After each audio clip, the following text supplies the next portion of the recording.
안녕하세요. 오늘도 사연살롱을 찾아주셔서 감사합니다.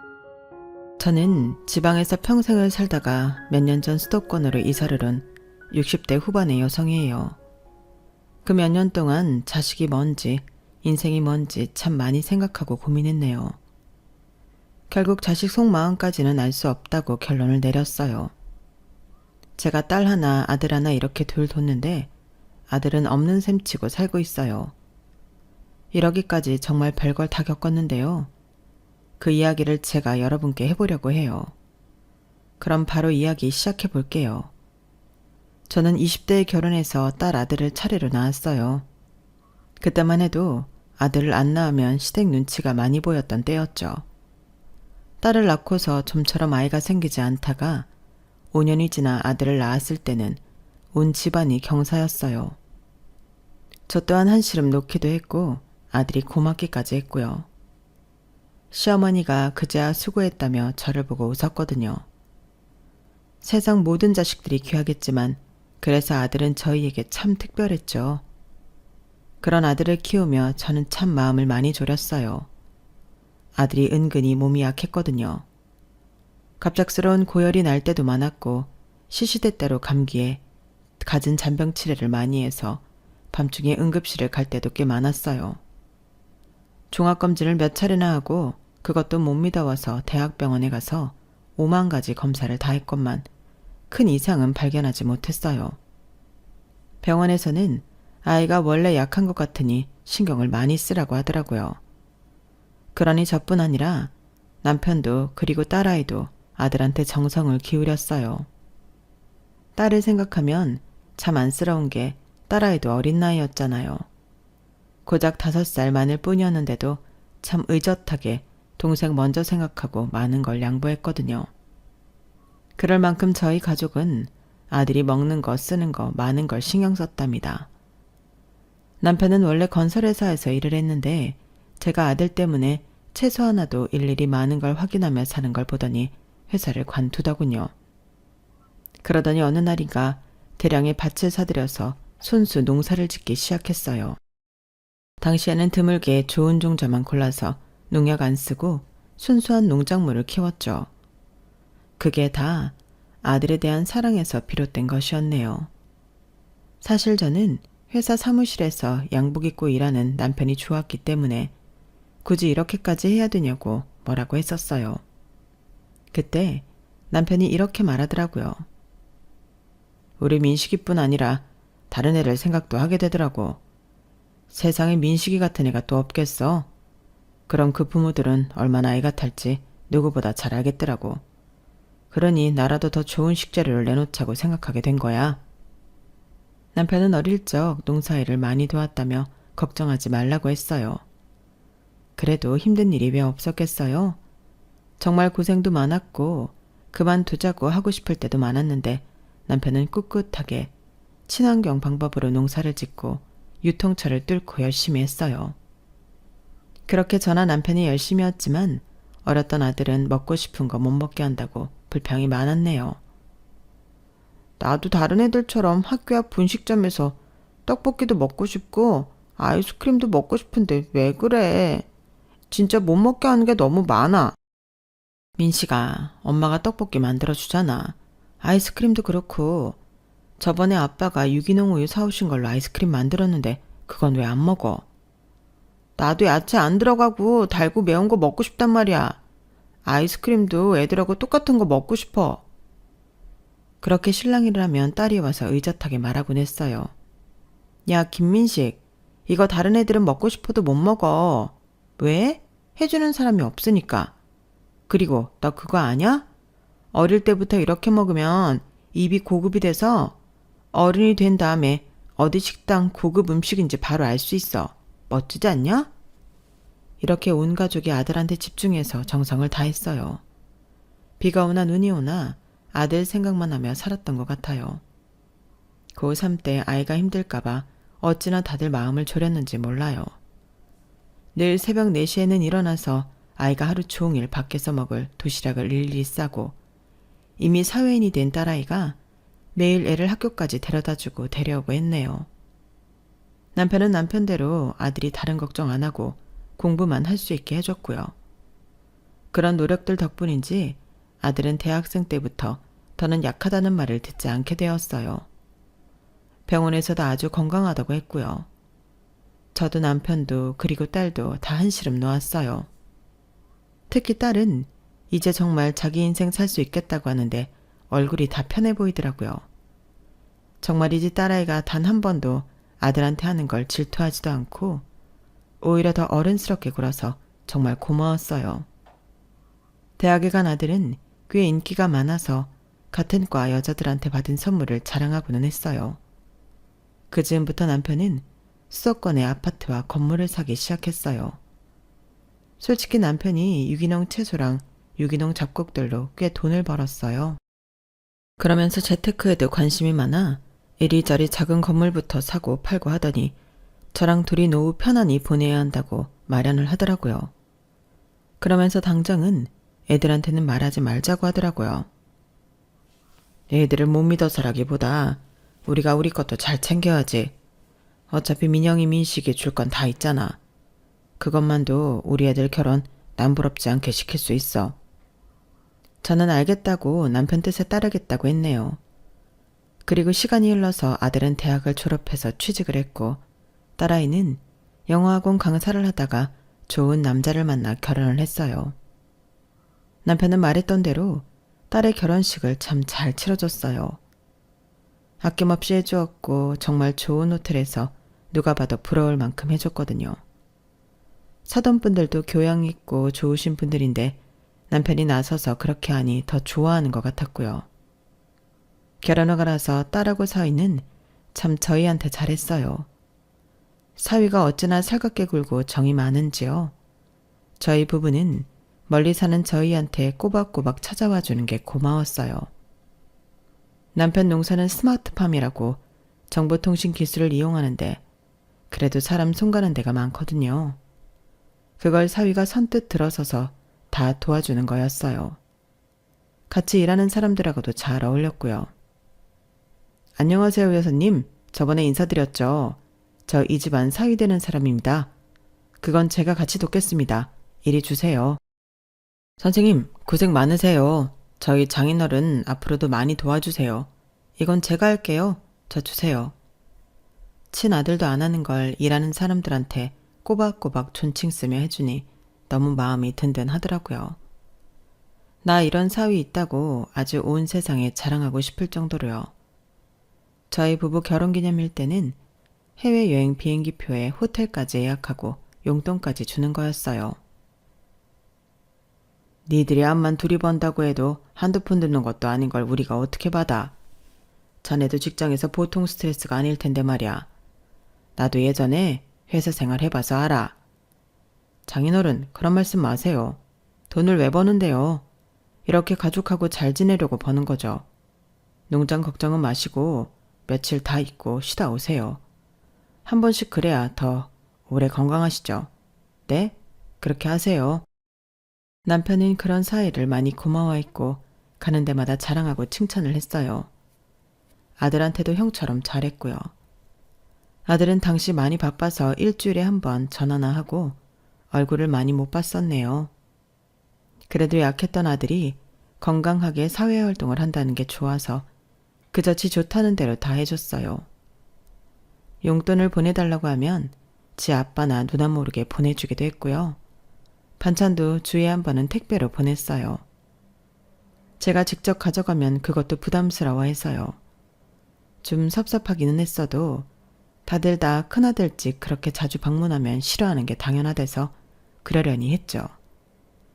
그렇게 지내던 어느 날 30이 넘은 아들이 결혼할 여자를 데려왔어요. 한의사라는데 우리 아들하고 결혼한다고 하니 좀 의아했어요.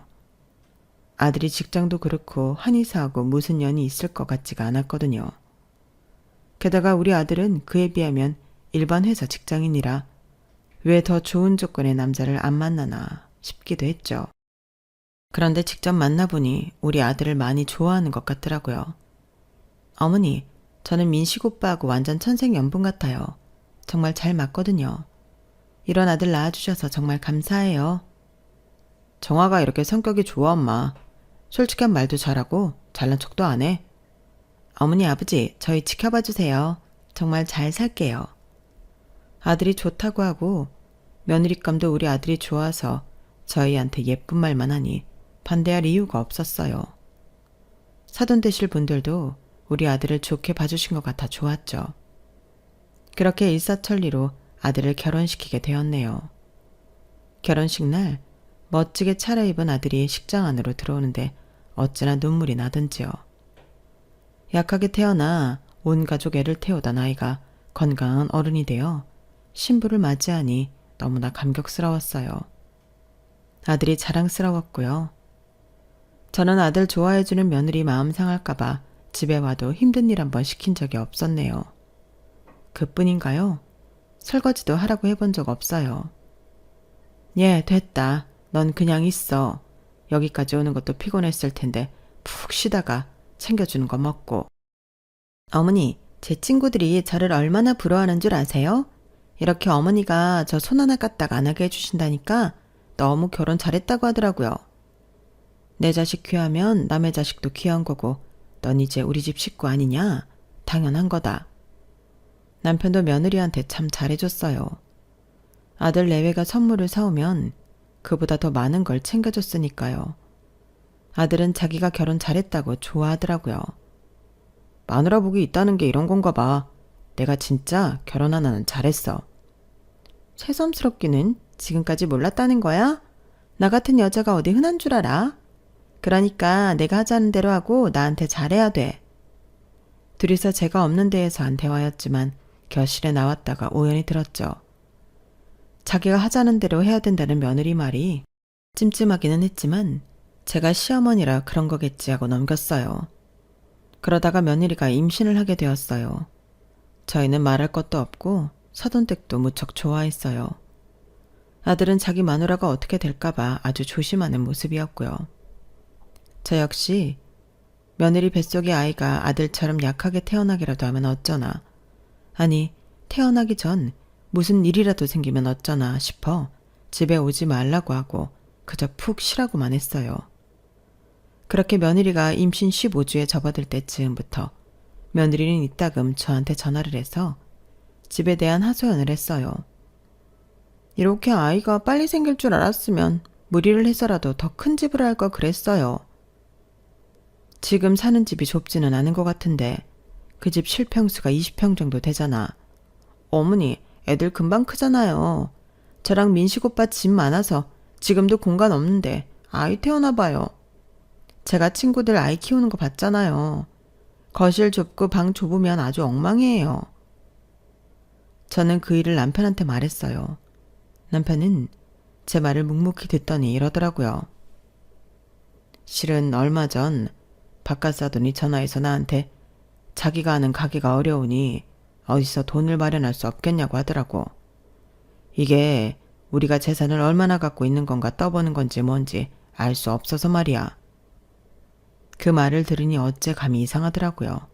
쎄하다고 하잖아요. 하지만 저는 제 기분 탓이라고 애써 무시했죠. 그렇게 몇 번 며느리한테 집이 좁다, 힘들다, 병원이 멀다 하는 전화가 오고 나서 아들이 혼자 찾아왔어요. 사실 그때 남편 건강이 많이 안 좋아져서 종합검진을 받고 결과를 기다리고 있었거든요. 내심치 아버지 병문안을 왔다고 생각해서 기특하게 여겼는데 자리에 앉자마자 이러는 거였어요. 엄마, 아빠, 우리 이사갈 돈 좀 해주세요. 기왕이면 강남으로요. 앞으로 애 교육도 생각해야 되잖아요. 강남이면 지금 니네 사는데 팔고 니들이 대출해서 보태도 빠듯하겠구나. 엄마, 그러니까 내가 돈 좀 해달라는 거지. 정화가 많이 힘들어해. 아무리 그래도 이렇게 갑자기 돈을 해달라고 하면 어떡하냐? 우리가 돈이 어딨다고. 남편이 말하자 아들은 인상을 찌푸렸어요. 그동안 정화가 계속 엄마한테 전화해서 말했다는데 뭐가 갑자기예요. 그리고 우리 지금 사는데 빌라잖아요. 빌라랑 아파트랑 값이 얼마나 달라요? 니네 아파트로 이사 가겠다는 거야? 제가 다시 끼어들자 아들은 답답하다는 듯 저를 쳐다봤어요. 엄마, 정화 한의사야, 한의사. 친구들 중에 빌라 사는 집 우리밖에 없대. 그 말 듣는데 내가 너무 미안하더라고. 그리고 앞으로 태어날 엄마 손주 위해서도 아파트가 더 낫지 않겠어? 하다못해 물려주려고 해도 아파트가 나으니까 아파트를 사줄 텐데. 아들 녀석은 그렇게 돈 해달라고 거의 땡깡을 피우다시피 하다가 서울로 가버렸어요. 그때 처음으로 아들한테 크게 서운했네요. 그동안 크고 작은 일에 섭섭한 거야 별거 아니지만 지 아버지 건강검진은 어떻게 됐냐는 말은 입도 뻥긋하지 않고 자기들 돈 달라는 말만 하는데 이게 자식 키우고 떠나보내는 건가 싶을 정도였어요. 며칠 후 남편은 단호하게 말했어요. 우리 이 농사 이제 접읍시다 여보. 아니 당신이 민식이 아플 때부터 평생 해오던 일인데 어쩌려고요. 나는 일선에 일절 안 나서도 돼. 이제 그럴 때도 됐어. 나는 투자만 하는 방식으로 바꾸려고. 전부터 내 스마트팜 하고 싶어하는 사람이 있었는데 그 사람이 돈 많이 쳐준다고 했어. 하기야 당신 앞으로 치료도 받고 하려면 농사 신경 쓸 틈이 없죠. 그래서 그 돈으로 민식이네 아파트 사주게요? 걔들한테 유산 미리 주는 셈 치는 거야. 이 정도면 우리 할 만큼 한 거잖아. 남편은 정말 큰 결심을 했고 저도 알겠다고 했어요. 저와 남편은 30여 년을 산 지방 동네를 떠나 수도권 아파트로 옮기기로 했어요. 남편 건강검진 결과가 좋지 않아 주기적으로 병원을 다녀야 했거든요. 신장 기능이 안 좋은데 자칫 잘못하면 크게 문제가 될 수도 있다고 했어요. 아들은 자기네 아파트를 마련해 준다고 하니까 신이 났더라고요. 며느리도 몸이 무겁고 힘들다며 아픈 시아버지 한 번도 들여다보지 않더니 신이 나서 쇼핑을 다닌다고 했고요. 새집 이사 가니까 좋아서 그러는구나 하고 말았어요.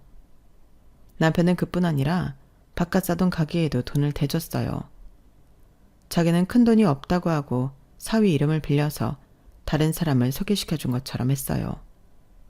남편 말로는 바깥 사돈이 무력이 있어 보이고 눈빛이 심상치 않다고 했어요. 내가 돈 좀 있는 거 알면 계속 치댈 것 같아서 이렇게 하는 거야. 어차피 없는 셈 쳐도 되는 만큼만 넣기도 했고 이건 이서방도 알아서 잘했다고 했으니 내 돈인 줄은 모를 거야. 그렇게 저희는 시골집을 정리하고 수도권 아파트로 이사를 왔어요. 이사하는 날 딸하고 사이가 와서 많이 도와줬죠. 그래도 제 살림이니 전부 제 손이 닿아야 해서 참 피곤하더라고요. 나이 들어서는 이사 다니는 것도 못할 짓이다 싶었고요. 딸하고 사위는 저희가 남편 친구네 아파트에 들어와 사는 걸로 알고 있었어요. 나중에 물려줄 때 물려주더라도 일단 그렇게 하기로 했어요. 남편은 며느리가 자기 아버지 닮아서 욕심이 만만치 않아 보인다며 경계하는 것 같았어요. 그래도 뭘 이렇게까지 해요. 우리 아파트 있다고 설마 하니 이것까지 어떻게 하겠어요? 이건 우리 집인데. 그건 모르는 일이야. 만식이만 해도 봐. 지금 많이 달라졌잖아. 그 녀석 아무리 바쁘게 연락이 뜸해도 이렇게 이사까지 하는데 안 오래야? 아니잖아. 생각하면 괘씸한 게 많지만 뭐 이 정도로 해야지. 남편은 이미 며느리 속을 꿰뚫고 있었던 거였어요. 그걸 저만 부모된 마음으로 자식 챙기자고 모르는 척 했었죠. 이사를 하고 보름이 지나도 아들 녀석 집에서 연락이 없어 저는 참다 못해 아들 집에 갔어요. 얘, 출산 준비는 잘 되고 있니? 네 시아버지 아파서 내가 신경을 많이 못 썼구나. 서로 연락이라도 자주 하면서 어떻게 지내나 살펴보자꾸나. 어머님, 아버님도 아프신데 뭐하러 여기까지 오세요. 저 괜찮으니까 얼른 가보세요. 저 멀리 못 나가요. 저는 말도 몇 마디 해보지도 못하고 아들 집을 나와야 했어요. 그 후에는 저도 남편 병간호하느라 바빠 다 잊어버리려고 애를 쓰며 일부러 연락을 안 하고 지냈어요. 손자가 태어났을 때도 가보려고 했더니 아들을 통해 축하금만 보내달라고 했어요. 친정에 와서 제가 가도 있을 자리가 없다나요? 저는 두말 않고 알겠다 하고 남편과 제 이름으로 돈만 보냈어요. 그러는 중 저는 아들 내외한테 섭섭함이 차곡차곡 쌓여갔어요. 그러는 동안 남편의 건강은 조금씩 호전이 되어갔고 딸하고 사위랑 같이 가까운 데에 바람 쐬러도 자주 갔어요. 딸도 사위도 말은 안 하지만 단 한 번도 찾아오지 않은 아들 내외에 불만이 있어 보였어요. 그렇게 하루하루 시간을 보내다가 일이 터졌네요. 제가 손자 얼굴도 보고 싶고 애들이 어떻게 사나 궁금해서 며느리와 아들한테 전화를 걸었어요. 둘 다 안 받더군요. 몇 차례를 해도 안 받길래 무슨 일이라도 났나 싶어 무작정 아파트로 찾아갔어요. 그랬더니 며느리는 문도 열어주지 않는 거였어요. 어머님, 이렇게 배를 막 누르시면 어떡해요? 우리 하준이 막 잠들었단 말이에요. 그걸 내가 어떻게 하니? 나는 니들이 하도 연락도 안 되고 해서 걱정돼서 찾아온 거다. 그렇게 인터폰에 대고 며느리랑 얘기하는데 뒤에서 안 싸던 목소리가 들리더라고요. 난 싸더니 와 계신 줄은 몰랐네요. 그러게 연락을 좀 하고 오시지 그러셨어요. 지금에 막 잠들었어요. 안사돈의 목소리는 또다시 멀어졌고 아이가 좀 칭얼대는 소리가 들렸어요. 며느리는 아주 차갑게 저한테 말했어요. 아, 이렇게 갑자기 찾아오시면 어떡해요? 그러고는 인터폰이 뚝 끊어지더니 문도 열어주지 않고 감감무소식이더군요. 저는 한동안 아파트 현관 앞에 망연자실하게 서 있었어요. 제가 무슨 일을 당한 건지 현실감이 없더라고요. 저는 얼떨떨한 기분으로 집으로 돌아왔어요. 그렇게 멍하니 혼자 거실에 앉아있는데 남편이 방에서 나와 왜 그러고 있냐고 하더군요. 그제야 저는 눈물이 터졌어요. 한 번 던진 울음은 쉽게 그치지 않더라고요. 그동안 쌓였던 게 터져나오는 건지 그렇게 한참을 엉엉 통곡을 했어요. 울면서 저는 며느리와 안싸돈이 아파트 앞에서 저한테 어떻게 했는지 말하게 됐고 그 말을 들은 남편은 핸드폰으로 어디론가 연락을 하며 방으로 다시 들어갔어요. 제가 울음을 멈추고 좀 진정이 되자 남편은 저에게 물을 갖다 주며 말했어요. 내가 당신 힘든 거 다 갚아줄게. 민식이 그놈 안 볼 수 있어? 내 전화 받지도 않고 지 마누라 치마폭에서만 놀아나는 놈 안 봐도 돼. 우리가 지한테 어떻게 했는데. 아무리 부모가 자식한테 봐드리고 키우는 거 아니라지만 어떻게 이래. 걔가 지 누나나 매형 생일 한 번을 챙겼어? 전화로 빈말로 축하한다는 말이라도 했어. 우리가 아이가 약하다고 너무 오냐오냐 키운 것 같아. 이렇게 자기 형제지간도 몰라보고 이기적으로 굴 줄은 몰랐네 나도. 민영이는 누나라고 지한테 그렇게 신경을 썼는데 말이야. 남편은 뭔가 단단히 결심을 한 것 같았어요. 그리고 마지막이 될지도 모른다며 아들한테 전화를 하더라고요. 한참 전화를 안 받던 아들이 전화를 받았는데 아들 목소리가 핸드폰 밖으로 다 들리더군요. 왜요? 무슨 일 있으세요? 아버지가 자식한테 전화하는데 무슨 일 있어야 하냐? 이제 너희도 주말에는 집에도 좀 들리고 하면 좋을 것 같은데 말이다. 하준이도 돌이 다 되어가니 왔다 갔다 해도 되지 않겠어? 지금 그럴 정신 없어요. 애 키우는 게 얼마나 힘든데요. 그런데 남편은 뒤에서 며느리 목소리가 들린다며 며느리를 바꾸라고 했어요.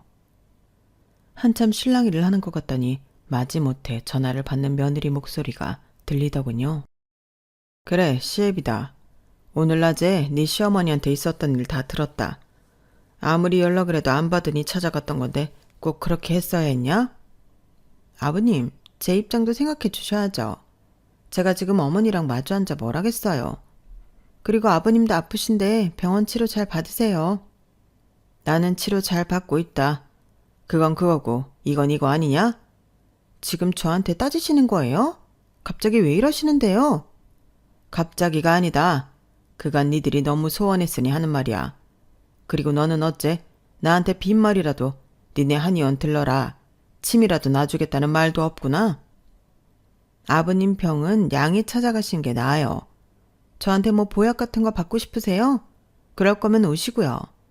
근데 저는 가족이라도 공짜나 할인은 없거든요. 제 값을 주고 먹어야 약해도 좋은 거라고 생각해요. 남편은 더 이상 듣지 않고 전화를 끊었어요. 그리고 무슨 문자를 봤더니 전화를 하더라고요. 난데 지금 그 땡땡 한의원에 넣은 거 회수한다고 말해. 바로. 그리고 땡땡 식당 돈도 빼고. 나는 지금 부동산 좀 다녀올 테니까. 남편은 제가 뭘 물어볼 틈도 없이 밖으로 나갔고 한참 만에야 집에 들어왔어요. 그리고 좀 있으니 아들한테서 전화가 불이 나게 오더라고요. 남편이 절대 전화 받지 말래서 안 받으니 아들 며느리가 번갈아 전화를 하고 난리도 아니었어요. 그날 밤 저희 집에 아들 내외가 손자를 들쳐업고 찾아왔어요. 어머니, 하준이 보고 싶어 하셨잖아요. 그래서 데려왔어요. 뭘 애까지 이 밤에 끌고 오니? 애는 집에 두고 오지. 네 어머니가 봐줄 거 아니야. 저의 쌀쌀맞은 목소리에 며느리는 놀랐는지 주춤하더라고요. 아들은 남편이 방에서 나오자 대뜸 성질을 냈어요. 아버지, 이거 너무하잖아요. 갑자기 집을 내놓다뇨. 그것도 어디서 어떻게 알고 찾아왔는지 우르르 이 부동산 저 부동산 몰려와서 난리잖아요. 그러라고 내가 시세보다 더 싸게 내놨다. 대체 왜 그래요, 아버지? 왜냐니? 내 집이다. 내 마음대로 못하냐? 애초에 니네가 내 돈 받으면 상속세 많이 내야 된다고 내 이름으로 했다가 물려달라고 했잖아. 근데 내가 생각이 바뀌었어. 물려주기 싫다고. 그 말에 아들하고 며느리는 혀를 차더라고요. 며느리는 남편을 보며 이렇게까지 말했어요. 됐어, 오빠. 우리 이제 다시는 찾아오지 말자. 그깟집 우리가 대출해서 구해버려. 그렇게 해. 그게 네 뜻대로 그렇게 쉽게 될 줄 아냐? 남편은 못된 며느리를 어이없는 눈으로 쳐다봤어요. 며느리는 무슨 소린지 모르겠다며 성질을 버럭 내더니 아들과 손자를 끌고 가버렸어요. 저는 그저 한숨만 나왔어요. 저런 애인 줄도 모르고 우리 아들한테 잘해준다고 그저 좋아하기만 했으니까요. 남편도 참담하다면서 말을 잇지 못했어요. 그리고 다음날 아들이 난리가 나서 찾아왔어요.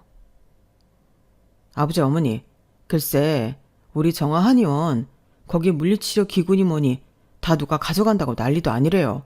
의료기기도요. 정화가 어디서 투자받았다고 했잖아요. 근데 갑자기 다 뺀다고 하다가 돈이 모자라니까 그거 다 가져간대요. 어떡해요? 글쎄다. 그걸 우리한테 말한다고 뭐 어떻게 할 수 있겠어? 누나나 매형한테라도 말하면 안 될까요? 어떻게 좀 해보세요. 아들의 말에 남편이 매섭게 말했어요.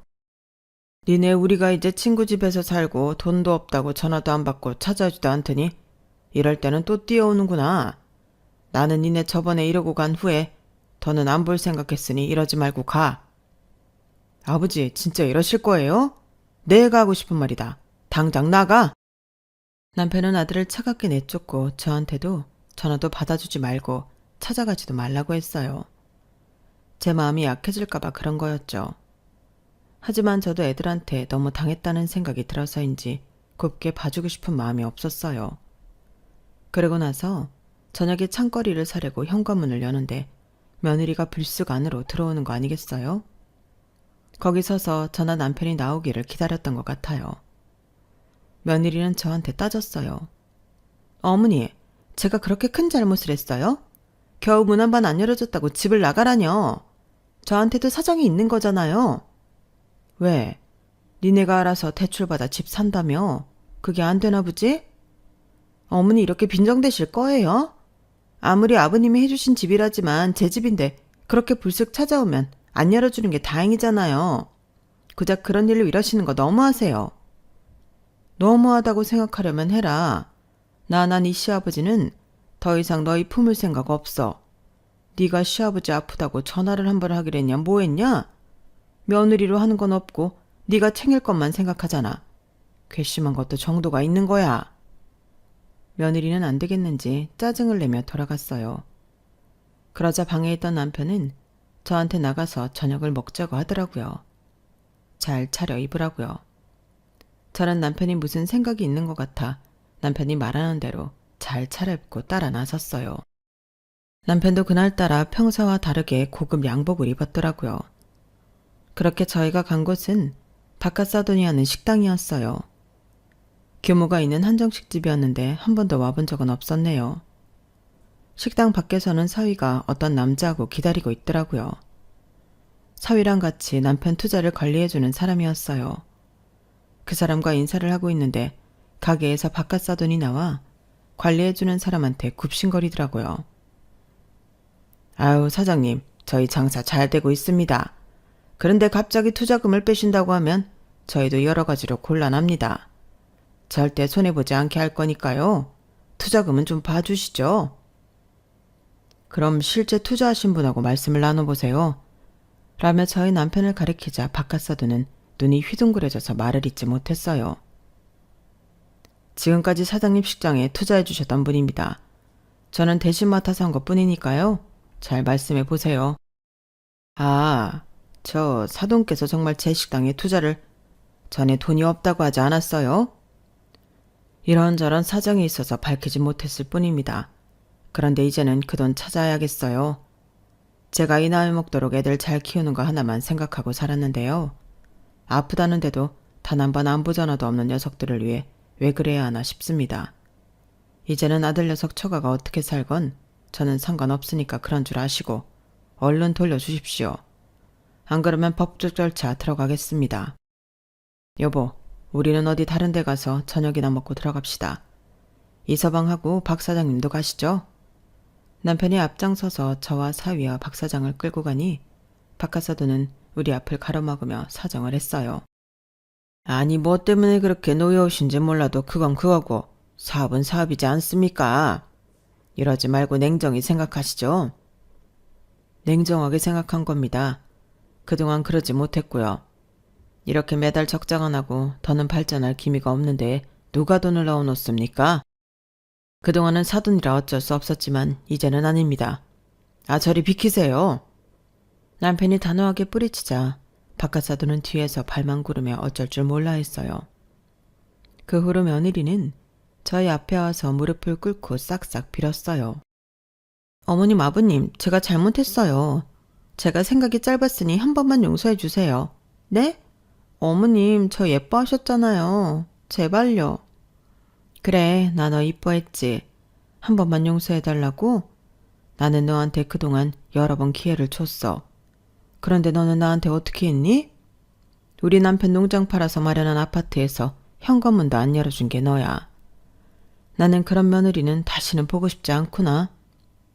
그러자 밤에는 아들이 찾아왔어요. 그런데 이놈이 술에 취해서 행패를 부리는 게 아니겠어요? 나 키워준 게 그렇게 대수야? 날 뭐 얼마나 특별하게 키웠다고 툭 하면 그게 유세 떠느라 온 가족이 난리인지 모르겠어.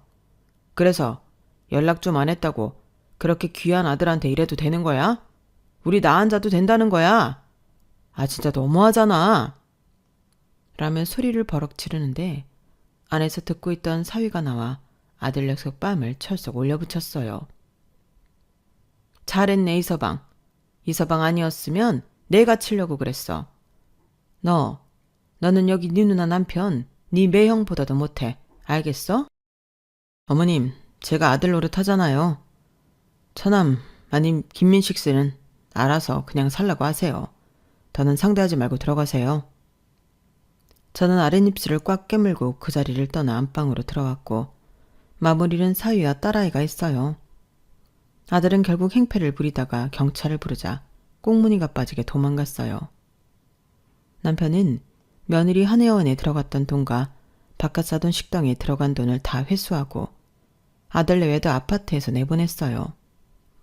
저런 단호한 성격이었으니 그 농사를 크게 일구어내고 수도권의 아파트도 장만하고 건물도 샀겠죠. 아들 내외가 싹싹 빌었지만 두 번도 안 봐준다며 내보냈어요. 결국 아들네는 아파트에서 나와 작은 빌라 월세로 옮기게 되었어요. 솔직히 마음 아프고 도와주고 싶기도 했지만 꾹 참았어요. 그동안 받았던 수모나 냉대를 생각하면 다시 엮이고 싶지 않았거든요. 특히 며느리하고요. 한의사니 의사니 변호사 검사, 사자 붙은 며느리나 사위 얻으면 다들 자랑스러워 하는데요. 하나 그럴 거 없다는 게 제 생각이에요. 사돈집은 결국 안 사돈 본가가 있는 지방으로 내려갔고 거기서 이웃 사람들 도움을 얻어 작은 식당을 시작했다고 해요. 그러고 보면 어떻게든 다 먹고 산다는 말이 맞는 것 같아요. 그 후로 며느리는 친척을 통해서 제가 손자를 키워줬으면 하고 애들러 말했다가 남편한테 들켜서 크게 혼이 나고 그 후로 연락을 못하고 있네요. 참 뻔뻔하지 않나요? 아무리 내 며느리지만 참 아닌 것 같아요. 물론 내 손주 낳아준 건 고맙지만요. 어떻게 그렇게 자기 실속만 차리고 살고 별 볼 일 없을 것 같으면 나 몰라라 하는지 너무 이기적으로 자란 애들이 사회를 망치고 있다는 생각까지 드네요. 그러면서 정말 자식 키우는 게 뭔가 하고 애를 쓴 보람도 없다는 마음마저 들었는데 다행히 딸하고 사위가 저희를 많이 위로해줘서 그래도 내 자식 중 괜찮은 애가 있다고 희망을 붙잡고 살아가고 있네요. 남편도 요즘은 건강이 좋아져서 같이 가까운 데로 여행도 다니고 즐겁게 살려고 노력하고 있어요. 아들내미는 글쎄요. 언젠가 볼지도 모르겠지만 아직은 때가 아닌 것 같아요. 둘이 어떻게 할지 앞으로도 지켜볼 생각이에요. 그럼 지금까지 제 사연 들어주신 분들 감사하고요. 다들 행복한 하루 되세요. 여러분, 사연 댓글에 응원과 현명한 조언 부탁드려요. 좋아요와 구독은 저에게 큰 힘이 됩니다. 오늘도 좋은 일 가득하세요.